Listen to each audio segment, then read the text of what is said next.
Shant's disposal. He'll join the rush. In over the Blades line. Centered in front. Shant shoots. Scores! First career goal for Zachary Shant. And it comes in game 1 of the postseason. Center now Suzdalev. In over the blue line. Across disposal. Left side. A shot. He scores! Stanislav Svozil goes far side on Austin Elliott. And a skilled player in Svozil makes a skilled shot right over the glove. Connor Bedard pokes it through the defense. He's in alone. He scores! What a beautiful goal by Connor Bedard in his first career Western Hockey League playoff contest. Just when you thought all the highlight reel goals had come and gone, he ups it with a beautiful tally here in Saskatoon. That was outstanding. Back the other way, Bedard. Up the middle, into the Blade zone. Makes a move to the net. Connor Bedard all alone. He scores! Connor Bedard, you are ridiculous! Just when you thought it did not get any better, he does it again! That goal was better.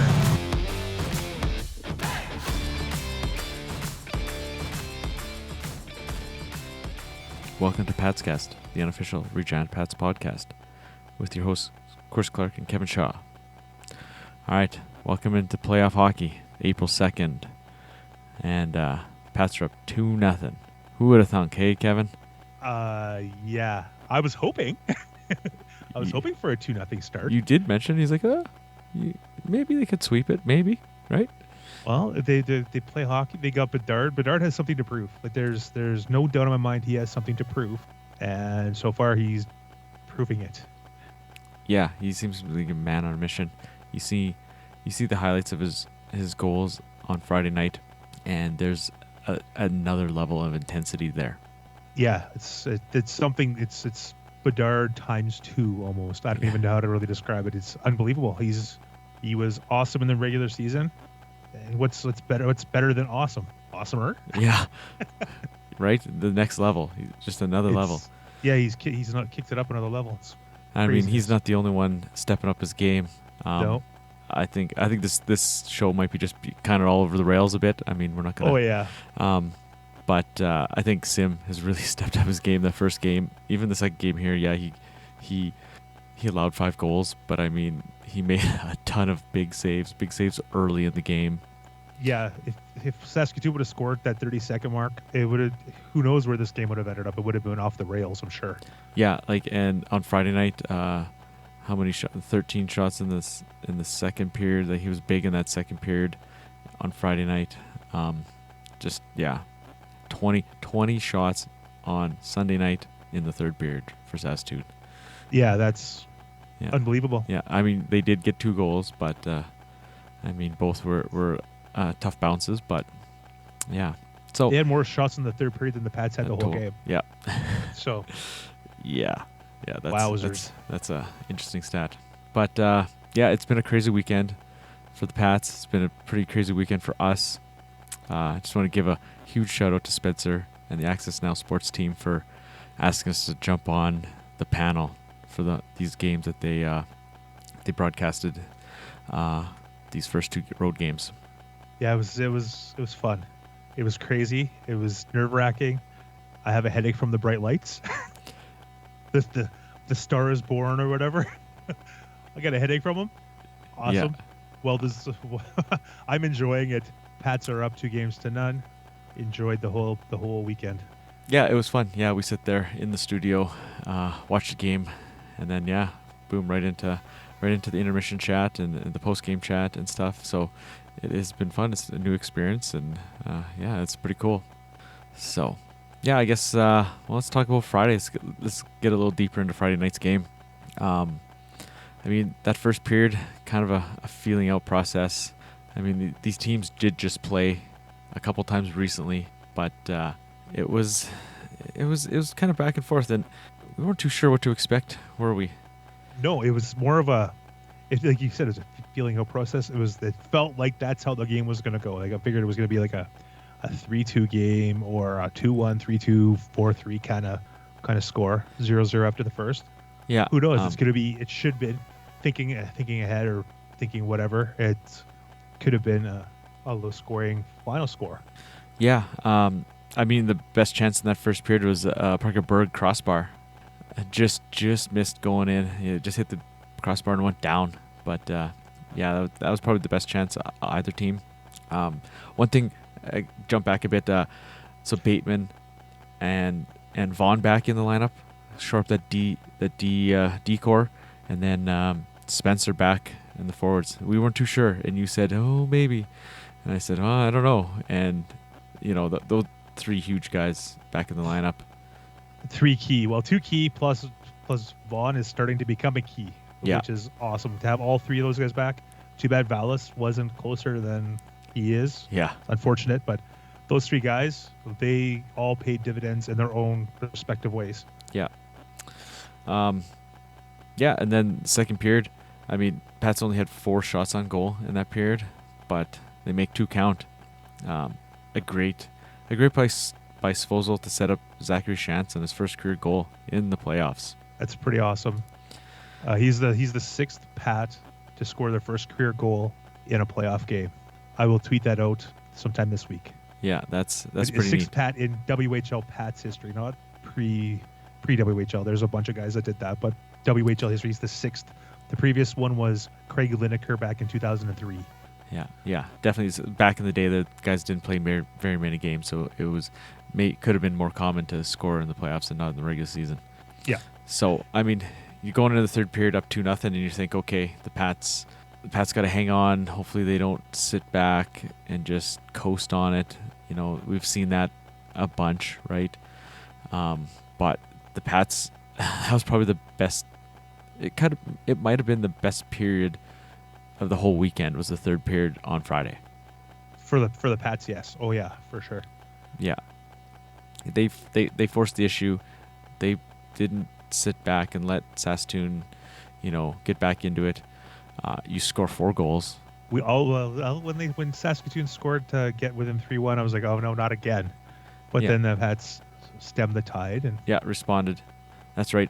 Well, yeah, okay. So in the third, if you look at the goals, the Janelle goal, 9 seconds in, right off the opening faceoff. I don't know. Nobody knows what that hit. It's so hard to see on the WHL live feed if it hit a stanchion or you just dumped it in and it took a weird bounce. it took a weird bounce and beat the goalie. So who knows? But then, like you said, Saskatoon responds right away. 31 seconds.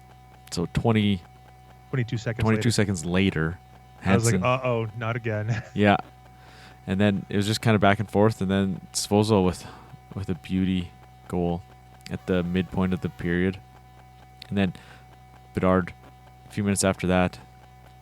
And then Ty Spencer salts it away with an empty netter. But that was easily the best period of the weekend. It might have been one of their best periods in a long time. There you go. Like overall. Yeah. And just, Other than the bad bounce for Hansen to score for Saskatoon, it was a solid period. They had control, and yeah, they played a great game.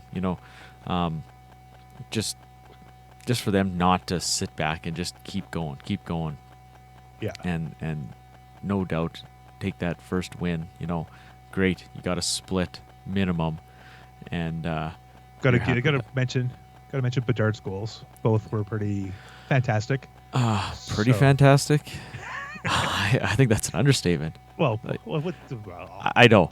What do you say now? Like, more fantasticer than many of his other goals. I know. Like, are you surprised by these goals? Yes, but no.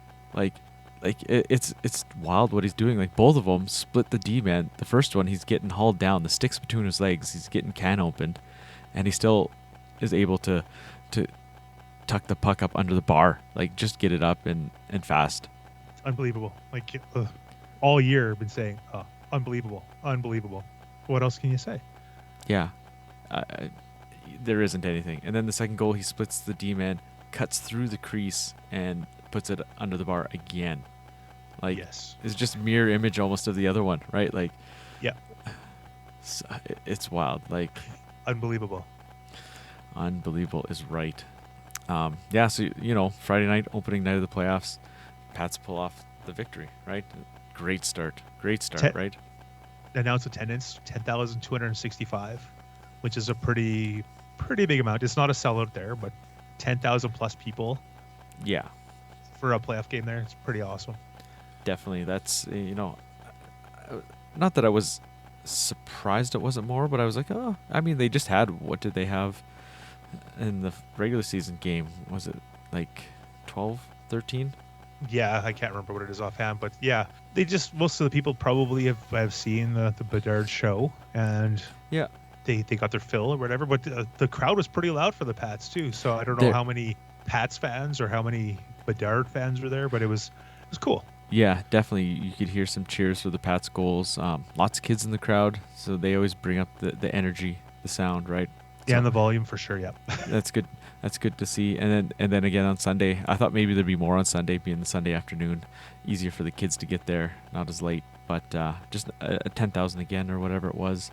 Which I have to remember though, the Rush played there too on Saturday. They only had like, I don't know, 7,000 or 8,000 maybe. Yeah, It wasn't a packed house or anything, but that's a lot of sports for the weekend. that's so, true. 3 games in a row, right? Yeah. So yeah, 10-2 on Friday, 10-5, 98 on Sunday.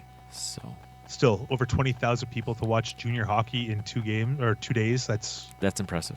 Yes. awesome. Yeah. Awesome to see. Good for Saskatoon for showing up. I mean, Yeah, we for seen sure. some attendance from the other games on Friday and Saturday, and they were poor. Very Not poor. good at all. Not good at all. You know, and you're thinking all the home crowds obviously are the high seeds. So I mean, maybe people are waiting for the second round or not or what. But yeah, there was some poor crowds. But for some attendances to go down by like 300, 400, 500 people, that's yeah, on Saturday night in the second from a game. Friday to a Saturday. That's Yeah. what is going on there. And usually Saturday, all the other game twos were on Saturday night, save for the Pats and Blades. Yeah, it's always easier maybe to get to a Saturday game, right? Friday you got work, and then you gotta get some food or go around the rink and get some food. Saturday it's an easier time for most people, so that is a little surprising as well. So we got some comments from Ken Schneider. You want to hear those now? And we got anything, or you got anything else for this first game? Just the power play situation. Yeah, that's right. The Pats did draw had 1. 0. Yeah, Blades only Saskatoon had went 2. over 2. So Yeah, I mean, there was calls were missed yes, both ways. There was calls missed. Yeah, I don't know if they just let them play or what. I don't know what the deal was. There wasn't like anything really brutal or anything, but no, to have no power plays and only to have 2, like that's interesting. But whatever. yeah. Actually, so the brown hook, that was like they let so much go, which is fine. If you're gonna call it that way, that's fine. But the brown hook, like that was a soft call. Like Yeah. Well, that was, so it was kind of odd, right? They let stuff go and then they called that. Like I don't recall the Bedard hold. That was early in the right at the end of the first, but I don't recall that one. But I remember the brown holding at 6:35 of the third, and that's they score there. That's 3-2. yeah, Then it's a game, right? for sure. So they kill that off, and then Svozil scores not long after that, a minute and a half after killing that penalty. So that's maybe a key point there. Now we'll hear from Ken Schneider. Well, I thought it was just sort of a carryover from the previous 2 games against Saskatoon here at the end of the league play, to be honest with you, Dante. We could sense we were playing the right way, and so tonight we got a couple of breaks, things bounced our way, and I thought we played a pretty solid hockey game. Well, let's just roll back to the second period first, Dante, and I thought that that's what you need out of your goaltender in a playoff game, and Drew was outstanding in the second, kept us afloat a bit, and then I thought in the third period I really liked our fourth line. I thought they were outstanding.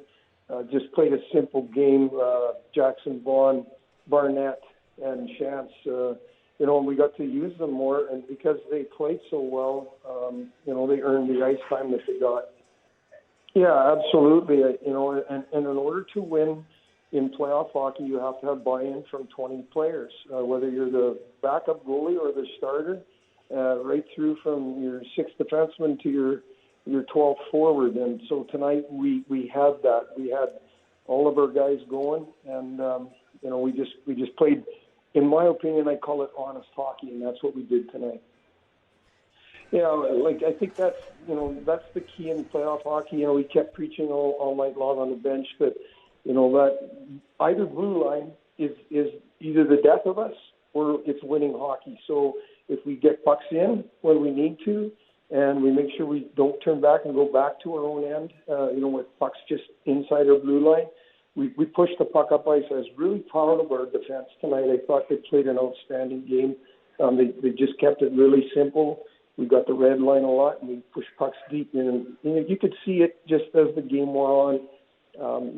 We were frustrating them. There was a lot of little scrums, and that's just a show of frustration. So we need to kind of build on what we did here tonight. Yeah, they were really solid all night. Killing penalties. Tanner, as a 20-year-old, he played outstanding. He did what he's really capable of. He didn't try to overplay. And Parker was unsung hero for a reason this year, and he just showed it again tonight. Well, yeah, obviously those are plays that not a lot of people can make. But more importantly, it's playoff hockey. The checking is really tight. And, I was really proud of Connor, how he was able to fight through some of those checks, to score goals like that in that fashion, with guys hanging on him. That shows a lot of pushback and a lot of grit, in addition to this, the high skill level. But that's what we need out of our captain. He needs to be our leader, and he is leading by example. Absolutely. It's a long series, and this is far from over, and it's game one. So the first goal isn't always going to determine the outcome of the series by any stretch of the imagination. But for Zach, I'm really happy for him. I'm absolutely pleased, and so is our whole bench. He's had some rough luck with the upper body injury he had earlier there before Christmas, and he took a puck in the foot the other day in practice, and he was a little concerned about, the nature of that injury. And, to come out tonight and play like he did as a young guy, I just couldn't be happier for him. All right. Yeah, so heading into Sunday, feeling pretty good. You got the split minimum, like I said, and it's going to be a tougher game. Like, the Saskatoon's a good team. They're not going to just roll over kind of like they did in that first game. I still can't believe what happened in the third period. They just kind of took it to them. Yeah, and Saskatoon did show up to play in this game on Sunday here, game 2. Sim save of the night happened 30 seconds into the game. Right at the very beginning. Saskatoon, was kind of all over them in the first period early, and I think Svozil scores at the 5:08 mark. I think Saskatoon controlled it for the first 5 minutes of that period. Oh yeah, for sure. And 100%. It was just I don't know what happened, but yeah, Svozil got free, and it was 4-on-4. Brown and Jake Chason both took penalties. I think it was on separate incidents too. So it was 4-on-4, and then Suzdalev just set up Svozil, and he just walked into the high slot and just ripped a slap shot, right? And nobody even attempted to even try to stick check him or anything. I don't think it did. It just wide open, and he ripped it by Elliott. Yeah, just ripped it by him. Just blew it by him. Yeah. Where's that been all year, Stan? Yeah. He has not called out, but he's been said, hey, you need to shoot more. And he does. We've seen that was a nice shot. Yeah, he's, you think of that slap shot, and then you think of that backhand goal. Was it against PA in the last game of the year, or the second last game of the year? He had that beautiful backhand from almost the goal line, top over the guy's goalie's shoulder. But yeah, he's got some serious skill too. We've seen it. So it's nice to see him get on the goal wagon already. 2 goals in 2 games, right? That's nice to see. And then Bedard, gets it. What can you say? He scored 2 in the first game. Now he's got a third, midway through this first period. And it's okay, 2-0 Pats. You're thinking, here we go. But Saskatoon responds. I don't think you could see Saskatoon just rolling over again. It's good to see them push back, right? Yeah. That would have been kind of sad to see if they're down 2-0 and they're just shut the lights out. It's okay. They've got some life. They I get think if Lees didn't score that goal late in the first, I think it would have been a different second and third period. definitely. It could have been. They gave him a little more swagger. Like Yeah. they were already in control, but they didn't really have a ton of big, huge scoring chances. They had a couple power plays, but other than Sim's save of the game or whatever, and then Lees scored with just under 2 minutes left in the first period, and I think that really gave them a little extra mojo, swagger, or whatever, and they got back. I don't know. They got I don't know. They didn't get back into it because they were already kind of dominating. But Yeah, it's kind of weird. Like you said, they kind of controlled that first period, but they were down, right? Like that's got to be tough on the mental side, right? Like oh, for sure, on the psyche, for sure.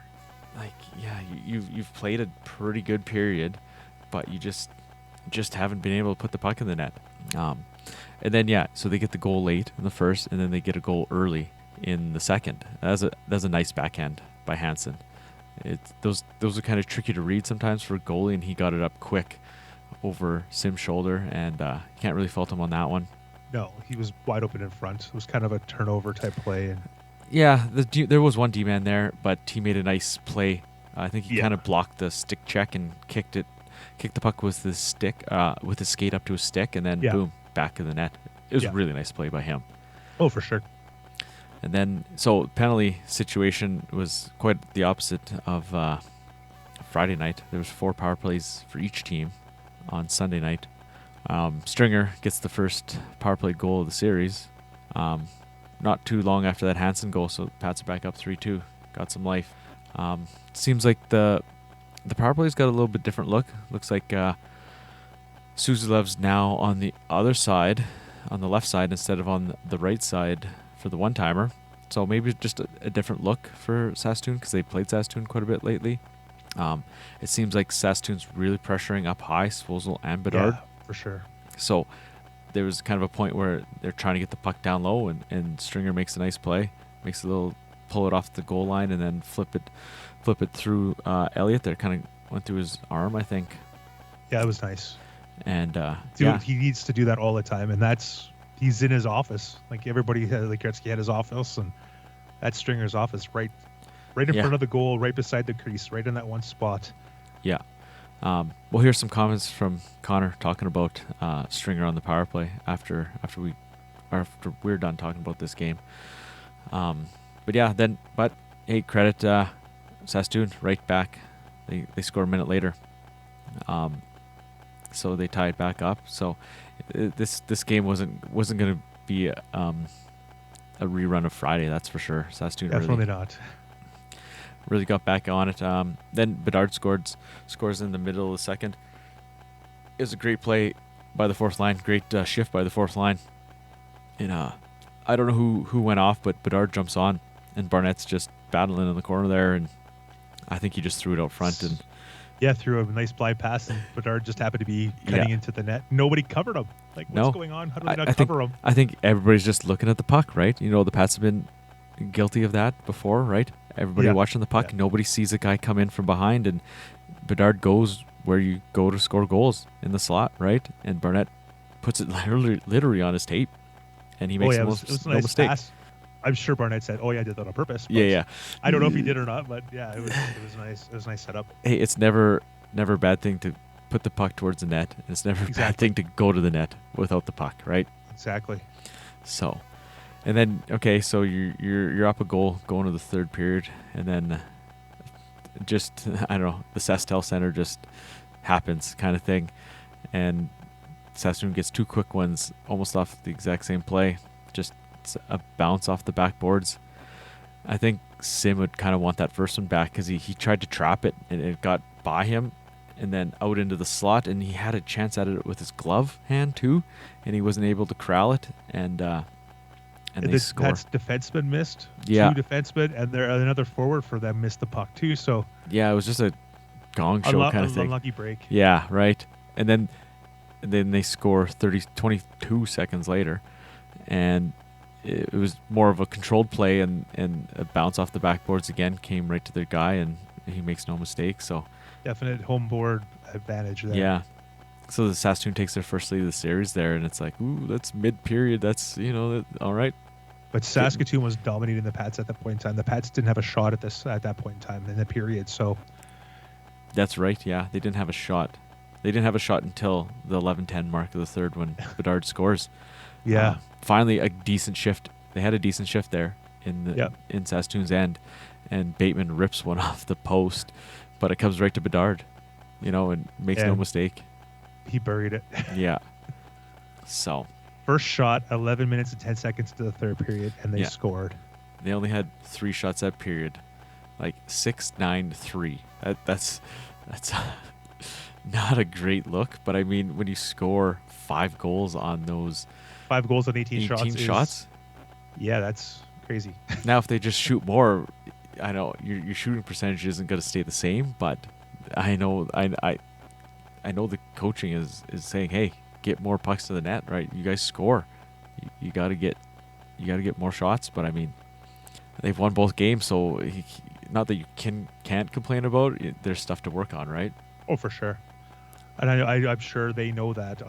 Even Bedard, after his post-game thing, is like, we got some stuff to fix, basically, is what he said. Yeah. And not too long after that goal, Barnett gets called for checking from behind, and we're like, oh, not again. Yeah. And I mean, a Not- legit penalty. It was a legit penalty. Oh, yeah. Yeah. But we were like, oh, not again. And But- the penalty kill stayed strong. Yeah, they were able to kill it off. So that's 6 for 6 on the weekend, the penalty kill. That's great. Yeah, power plays 2 for 4, so not bad. And I think Saskatoon was like 50% on the power play against Regina in the regular season. Something like that. Yeah, they Yeah. they were dominating on the power play. Yeah, so that's good to see. They've worked on that. And then you go to overtime. All right, so we're on the access panel and we make our picks, and both players that I had keyed up were taken already by Daniela and Ryan. So I kind of scrambled to make a couple picks, and I'm like, Stringer. Let's go with Stringer. And you even said a greasy goal too. Yeah, and I mean it wasn't greasy per se. It was a decent goal.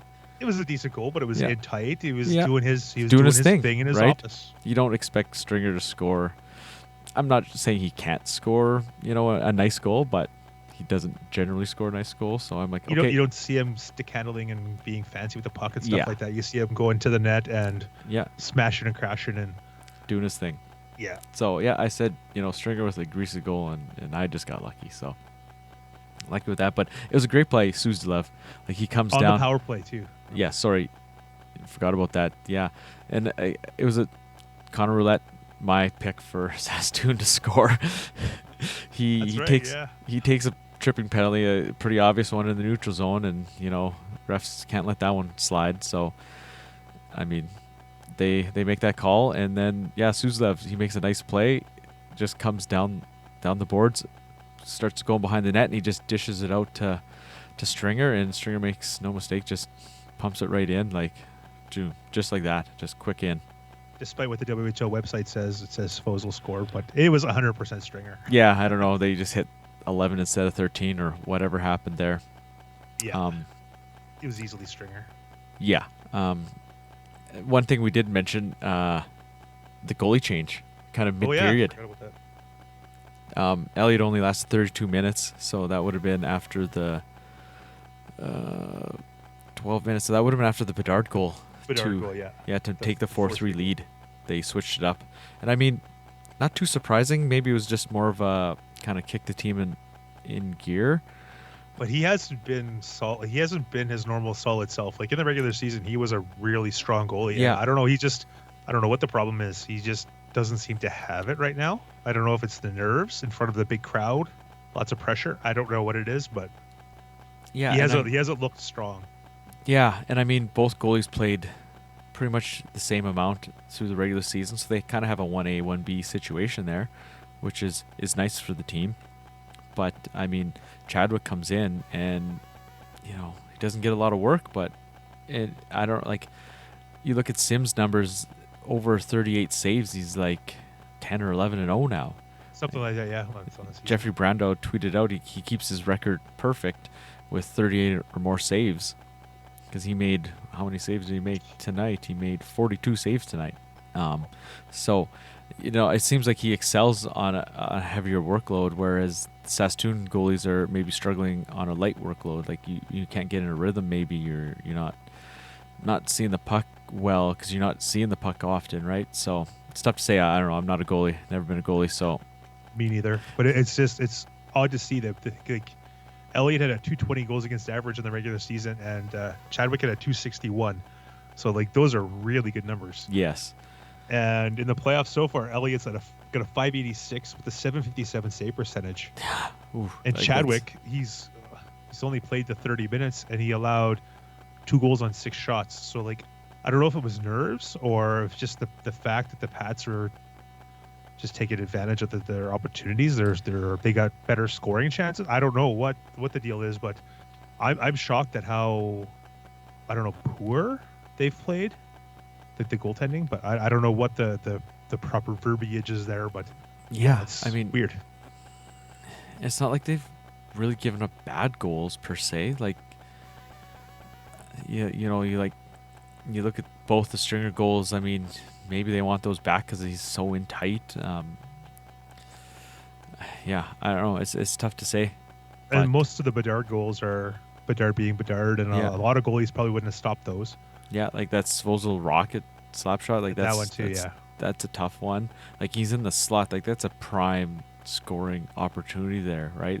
The team lets him walk in. What do? You just try to come out, look big, right, and hopefully you can get a piece of it. And even if that would have happened against the Pats, you would have had a body. It doesn't matter who it would have been. There would have been a body trying to block that shot at least. Yeah, you see was- the team is really like buying in. Like a Stringer or a Queering or a Howe or Bateman, a Bateman or a Berg. They would have been like Yeah, falling down to try to block the shot no matter where the shot was coming from. yeah. But it like- just was weird how he was able to walk in and just let that fly. It was weird. I've watched too much hockey when I said, who made the save with their chest? That was the Saturday night game I was at. I just remember one right in front of us. So this is kind of off topic, but it's game 5 of the Capel Valley Highway Hockey League final championship or bust here, game 5. And the one guy, like the D-man went down and made a chest save. And it's like, oh man, these guys want it here in a tight game. So I've watched so much hockey. It's been such a crazy weekend. I'm getting them all mixed up a bit, but I think I'm still on the rails here. But yeah, the team, I mean, sure they've given up the shots, but they're still buying in, trying to block as many as they can. You look at the PK. The PK's been pretty solid there. So, I mean, yeah. So Like they gave up 47 shots, but how many did they block? I Like know, Bateman, right? Bateman blocked 4 or 5. Stringer blocked probably the same. Berg blocked a few. Howe was blocking a bunch. It was just like, how many attempts did Saskatoon actually have on goal? Yeah. Like there might have been like 70 or more. I don't know what the exact number would be, but they took a lot of shots. A lot of them from a long range. They got their home ice bounces, which yeah, every team that has a home rink should be able to take advantage of those things. something. Yeah, they should know their rink, right? They should know the sweet spots or whatever. Yeah. But yeah, credit to the Pats. Like, take both games on the road. Yeah, that's Only impressive. team to win both on the road so far in Yeah. the playoffs. You're not in trouble until you lose at home, and Saskatoon's lost both at home. So Yeah, and that's it's not over until you win 4. So there's still a lot of series left. definitely. Saskatoon, 30 points up on the Pats. They've got the guns. They've got the goaltending, the regular season anyways, not so much in the playoffs yet. They've got the team. Yeah. But Like you said, you've seen the pushback in game 2 here. Like you knew they Yeah. weren't going to roll over like they did kind of in game 1, and they made a game of it. Just they couldn't keep the puck out of their net. Is for what it them comes not down to be able to contain Bedard on the road is going to be a key factor for them, because they're able to match lines and stuff at home. Exactly. And Bedard had 7 points in the 2 games. yeah, 5 goals. What is like? Yeah. What is he going to do? I don't think I remember talking to John earlier. I guess later in the season here about the line matching when they kind of had the same team twice pretty quickly. I can't remember who it was now. And at home, I don't think he's going to shy away too much from it. No. You want Bedard on the ice, and he said he's the best player, so why would I take him off the ice kind of thing, right? If somebody else is out there. But Like- the Pats do now have the last line change Yeah, for for the sure. next 2 games, so You can put him out more in key situations, right? exactly. They get stuck out on there and on an icing. Okay, if Bedard's line wasn't out there, he's out there for sure. Even if Exactly, they were yeah. on the bench for 30 seconds, I bet you they'll be back out there. Oh yeah. Stuff like that. So yeah, I don't think he's going to shy away from a matchup. Like if No. like I think they want Wong on him, but I mean he hasn't been able to shut him down. Like it's tough to see on the WHL live feed, but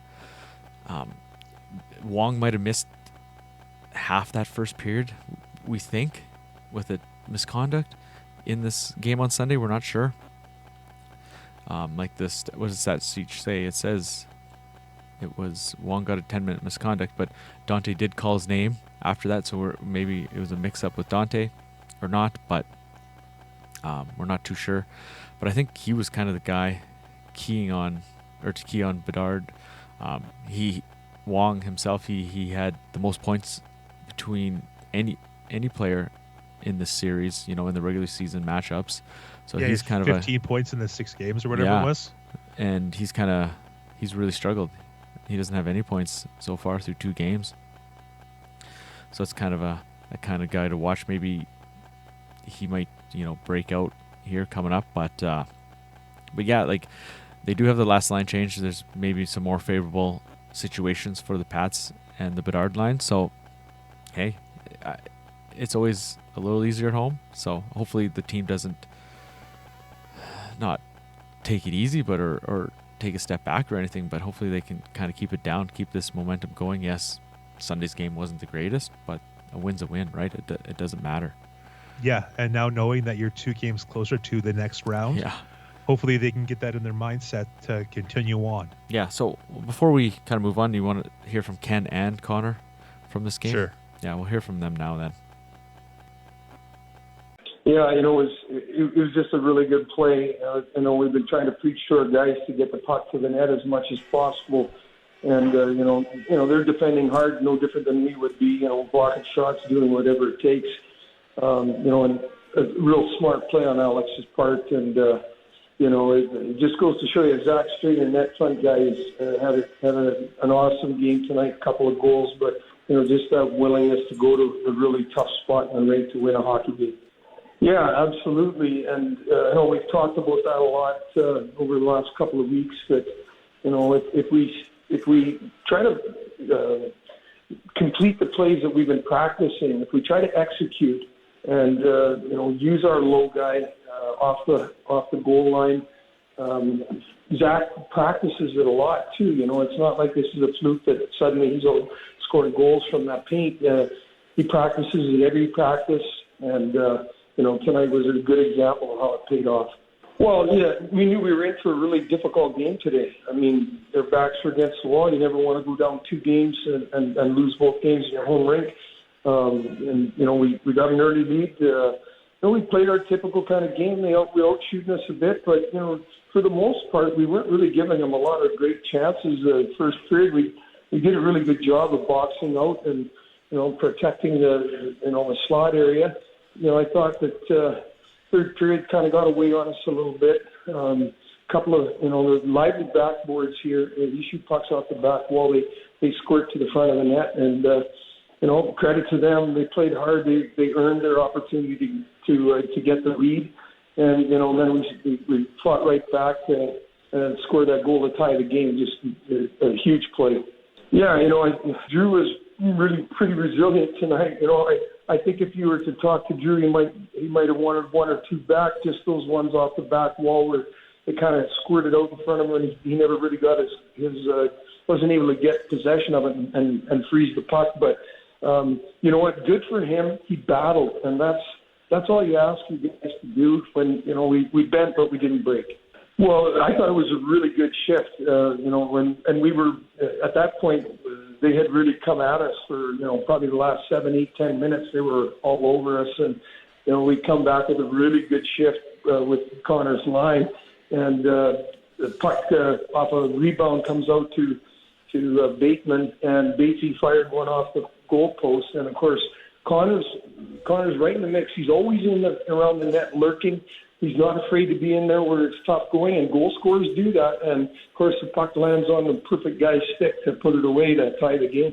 Oh, I mean, I don't think any coach on the planet would say that he wouldn't want to take a two-game lead into a best-of-7 series without question. I think the real careful thing is here we're going to get a day in between our next game, and we really need to be careful about, playing at home. Don't need to put any more additional pressure on ourselves. We need to play the same way that we played here. And this series is far from over. And I'll say it again, stranger things have happened. So we need to make sure that we're focused, stay away from all the white noise, and don't be thinking too far ahead other than game 3. How cool is it to see him get the overtime winner tonight?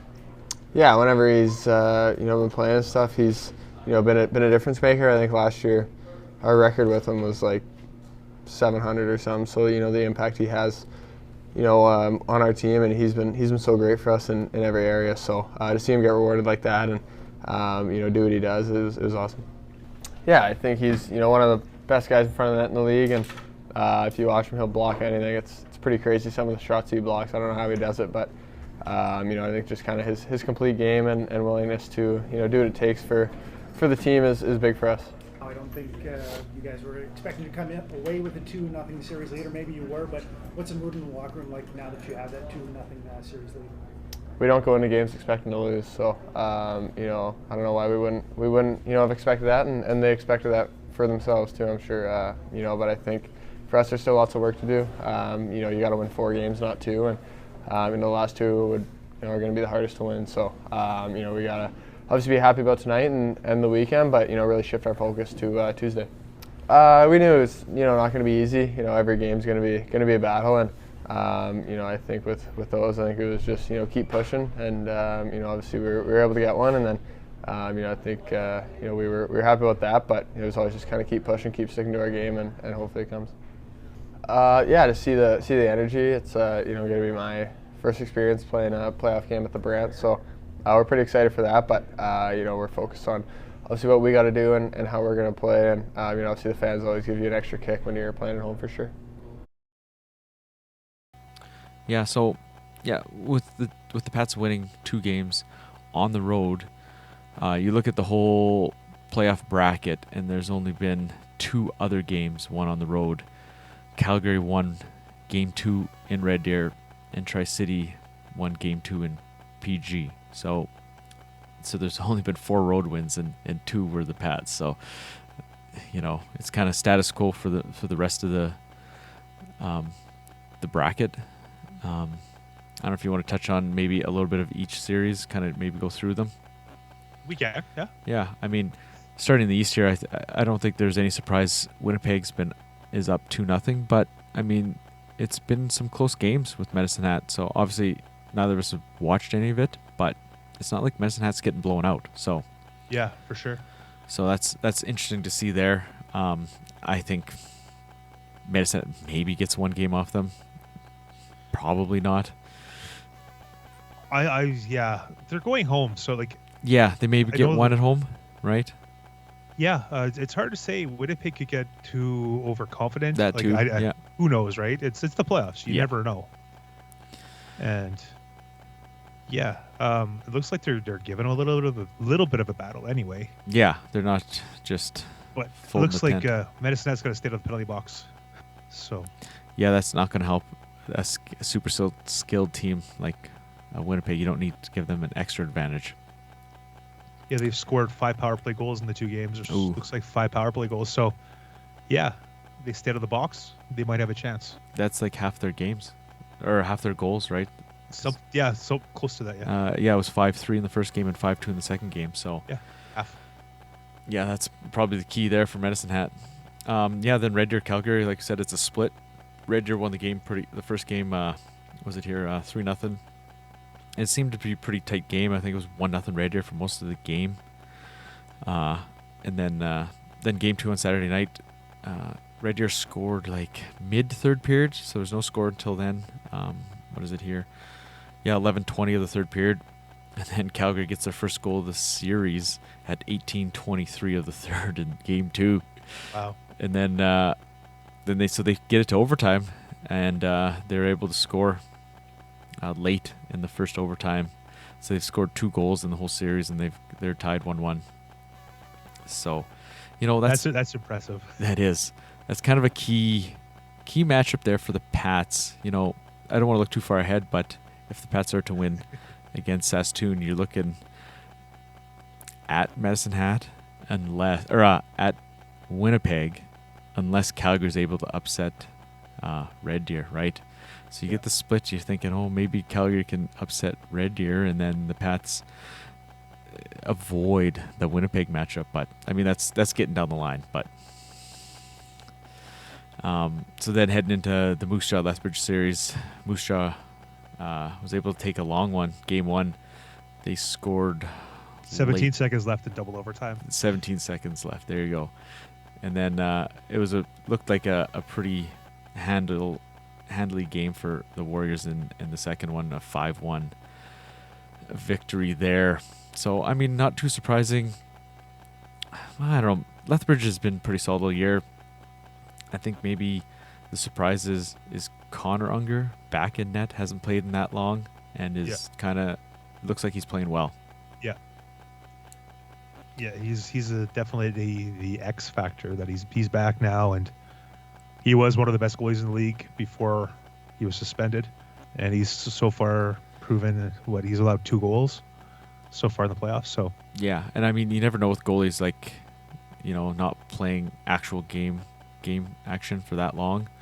That can be an issue, but looks like he hasn't missed a beat there. And then out west, I mean, Seattle, Kamloops, Portland, all with 2-0 leads. I don't think there's any surprise there. Well, not really a surprise, but the Kelowna's kind of played Seattle tough, 3-2 and 4-1. So yeah, so some close games. They're hanging in there. So yeah, kind of like the Winnipeg Medicine Hat matchup, not a blowout for the number 1 seed. Yeah. Portland, I know they've kind of struggled in the second half. They had a really good first half. They picked up Chaz Lucius Winnipeg's reassigned him there after the World Juniors, and they really took off. I think they had six or 7 games in a win streak there with him, and then he got hurt and he was out for the rest of the season. And it's like they lost the heart of their team, it seemed, and they really struggled after losing Lucius. And so obviously we've only seen them once. The Pats squeaked out a win against them, but I mean, Everett, they sold off a couple guys to Kamloops, so they're kind of, I don't know how they did down the stretch, but I mean, but 4-3 and 4-0. Like the first game was competitive. Second game, not so much. They're heading to Everett, so you never know, right? You never know. Yeah, it's still so early. 2 games is so early. There's so much. You got to win 4, so there's a lot of games left. Yeah, for sure. And then Prince George and Tri-City, so split there. Tri-City's able to go into Prince George and win. I think it was the second game, was it not here? Tri-City won the first game. Oh, they won the first game, and PG squeaked it out in overtime in game 2. So Tri-City was that close to winning both on the road. And then the key in that series, it's a 2-3-2 due to the travel distance there. So it's 3 in Tri-City coming up Tuesday, Wednesday, Friday this week. So that would be one to keep an eye on. That's probably a little bit of a toss-up. Tri-City, we seen Tri-City here at the end of the road trip, and they really kind of struggled in that game against the Pats. But they kind of hit their stride after getting back home. They kind of really came on strong in the second half there. Yeah. So, yeah, I mean, so that's the weekend kind of wrapped up in a bow. Do you got anything else? Not really. We kind of covered everything. Yeah, so a huge shout out to Daniela Ponticelli and Ryan McNally for being such gracious hosts for the Access Sports panel game. Yeah, I mean, we rolled in Friday night not really knowing how it was going to go and stuff. I mean, there's some technical issues with them picking up the WHL live feed, and then there's always the flow of 4 people that haven't. I mean, we've worked together quite a bit, but the other 2 and us kind of working together, and it was a little clunky maybe on Friday, but I think we came around on Sunday here, and it flowed pretty good. clunky and a little bit of nerves. Yeah, a little for sure. bit of this and a little bit of that, because it was literally our first 2 times doing this. Yeah, like we're on TV. Like I was a little nervous when Dante asked me to come do the radio, and that was a month ago or whatever. We both did the radio, and now we're on TV. So it's been a kind of wild ride. And I got to shout out Matt, the originator of the show, the guy that thought this idea up, and he tweeted out a picture of where Matt and I started in his basement in his old house to where Kevin and I are now. Like, yeah, we've come a long way. So, got to shout out Matt, of course. You will, for sure. But yeah, I guess with that we should get out of here. Tuesday, Wednesday, under the orange top, right back at it. I don't know when our next show is going to be. Maybe Wednesday night. We'll cram one out. We'll see what happens. Because you look at it, it's what is it? Yeah, Friday. So Wednesday night and then Friday if necessary, right? If the Pats don't win both. And then Saturday if necessary. Then Friday, Saturday. So it's back to back, a day off, back to back.